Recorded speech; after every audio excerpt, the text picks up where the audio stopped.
ሰላም ጤና ይስጥልኝ። በዓለም ዙሪያ የምትገኙ የተከዜ ፎረም ሚዲያ ተከታታዮቻችን በያላችሁበት ሰላምታ ይድረሳችሁ። ለዛሬ አዳዲስና ትኩስ መረጃዎች ይዘንላችሁ ቀርበናል። እስከ ዝግጅታችን ፍጻሜ ድረስ አብራችሁ እንድትቆዩ የአክብሮት ግብዣዬ ነው። አብራችሁን ቆዩ። ወደ ቀዳሚው የፋኖ መረጃችን ስናልፍ በእነ አባድፈን መሳፍን ተስፉና በእነ ደጃች አያሌው ብሩ ቀዬ ዳባት አረደጃን አካባቢ ሲክለፈልፍ የዘለቀው የምርኮኛ የብርሃኑ ጁላ ሰራዊት እንደተለመደው ከኮሶ የመረረ ሽንፈትን በጀግናው የፋኖ ሰራዊታችን ተከናንሟል ሲል ያገኘነው መረጃ ያመለክታል። ዝምተኛው መብረቅ ዘራይ አዝመራው ስም የተሰየመው በላይ እዝ ደጃዝማች አራተኛ ኮር ዘራይ ክፍለ ጦር ሸጋው ውበት ብርጌድ በተከታታይ ሳምንት በሚወስዳቸው የተጠኑ ኦፕሬሽኖች በቀጠናው ላይ ጠላትን እንደ ሰማ ቀልጦ እንደ ብረት እየቀጠቀጠው ይገኛል።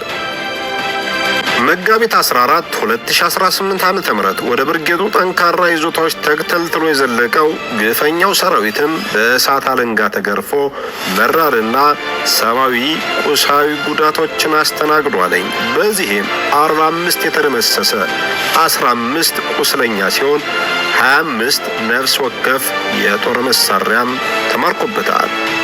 በተመሳሳይ ዜና በጎንደር አረፋና ጣቁሳ ለሁለት ቀናት በተከታታይ በተደረጉ ጠንካራ ውጊያዎች ድል መመዝገባቸውን ለማወቅ ተችሏል። በአራቱም ማዕዘን ተክተልትሎ ለወረራና ለጥፋት ያቀናው የፋሽስቱ አብይ አህመድ ሰራዊት የአሞራ ሲሳይ ሆኖ ተደምስሷለኝ።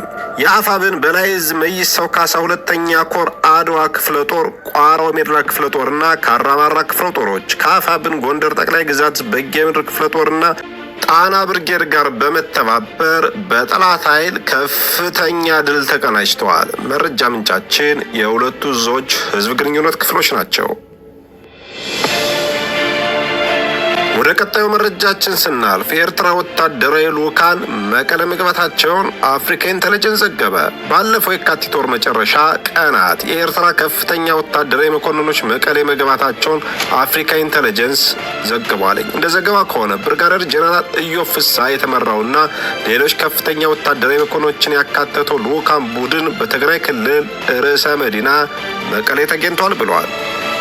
እንደ ዘገባው ከሆነ ልኡኩ መቀለ ከመግባቱ ባለፈ ከክልሉ የሰላምና ጸጥታ ቢሮ ኃላፊዎች ጄኔራል ፍስሐ ኪዳኑ ማንጁስ ጋር ውይይት ማድረጋቸውን ሪፖርቱ ጠቁሟል። ይህ ስብሰባ ተካሂዷል የተባለበት ወቅት የካቲት መጨረሻ ቀናት የትግራይ ኃይሎች ቲዲኤፍ በበላይነት የሚመራው የክልሉ ጸጥታ ቢሮ በወቅቱ የፌዴራል መንግስት የሚተች በተለይም አዲስ አበባ የተከናወነ ያለውን ኮሪደር ልማት የሚያጠላሽ መግለጫ አውጥቶ እንደነበር ይታወሳል። ይህ የኤርትራ ወታደራዊ መኮንኖች ጉብኝት መረጃ ይፋ የሆነው የትግራይ ክልል ጊዜያዊ አስተዳደር ከኤርትራ መንግስት ጋር ምንም አይነት ግንኙነት እንደሌለው በተደጋጋሚ ሲገልጽ በቆየበት ማግስት መሆኑ ዘገባው አረጋግጧል።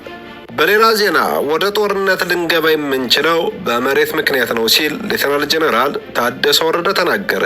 የትግራይ ክልል ጊዜያዊ አስተዳደር ፕሬዝዳንት ጄኔራል ታደሰ ወረደ ትናንት ባላማጣ ከተማ ተገኝተው በሰጡት መግለጫ በክልላችን አጨቃጫቂ የሚባል መሬት የለም፣ ይገባኛል ጥያቄ የሚነሳበት መሬት የለም ሲል ተናግረዋል። ጄኔራሉ ህወሓትና ፌዴራል መንግስት በተፈራረሙትና ወደ ሙሉ ተግባር እንዲገባ የሚጠይቁት የፕሪቶሪያ ስምምነት ላይ በግልጽ ተጽፎ እንደሚገኝ አጨቃጫቂ አካባቢዎች የሚለውን በመሻር አጨቃጫቂ የሚባል ነገር ለም ብለዋል። አሁን ላይ ህዝቡ እየጠየቀን ያለው ግዛታችን እንድናስመልስና ሉዓላዊነታችን እንዲከበር ነው። ጦርነት አንፈልግም። ወደ ጦርነትም ልንገባ የምንችለው ግን በመሬት ጉዳይ ነው ሲሉ ተናግረዋል። በመጨረሻም እስራኤልና አሜሪካ በኢራን የኤነርጂ መሰረተ ልማት ላይ ከፍተኛ የተባለ ጥቃት ፈጸሙ።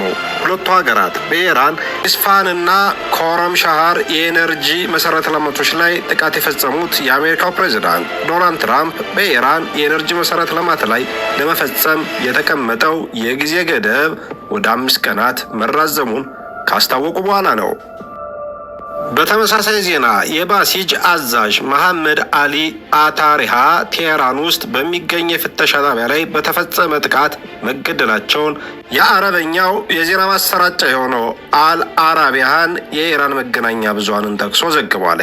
በተመሳሳይ በአሜሪካና በኢራን መካከል ያለው ግጭት እየተባባሰ ባለበት በዚህ ወቅት ከሰራዊቱ 82ኛው ኤርቦርን ዲቪዥን የተውጣጡ በሺዎች የሚቆጠሩ ወታደሮች በሲ-17 የጭነት አውሮፕላኖች ወደ ቀጠናው ተሰማርተዋል። የእነዚህ ኃይሎች በሆርሙዝ ሰርጥ ውስጥ የሚገኙትን በኢራን የፈለጉትን ነገር በተባበሩት ኤሚሬትስ የሚተዳደሩትን ታላቁ ቱንቡና አቡ ሙሳ የተባሉ አወዛጋቢ ደሴቶችን ለመቆጣጠር የሚያስችል ሁኔታ ላይ ይገኛሉ። እንደ ዘገባዎች ከሆነ አሜሪካ 90% የኢራን ድፍድፍ ዘይት ለውጭ ገበያ የሚቀርብበትን የካርግ ደሴትን ከመምታት እንድትቆጠብ፣ በምላሹም ኢራን በሶስቱ ደሴቶችና በዩራኒየም ክምችቷ ላይ ስምምነት እንድታደርግ የሚጠይቅ የድርድር ሀሳብ ቀርቧል። ምንም እንኳን የፔንታጎን ባለስልጣናት ስለሚካሄደው ጥቃት በይፋ ማረጋገጫ ባይሰጡም የአየር ወለድና የልዩ ኦፕሬሽን ክፍሎች በፍጥነት መከማቸት የኒውክሌር ስጋቶችን ለማስወገድና የሆርሙዝ ስትሬትን ለመክፈት ከፍተኛ ጥንቃቄ የሚጠይቁ ተልዕኮዎችን ለመፈጸም ዝግጁነት እንዳለ ማሳያ ነው ተብሏል።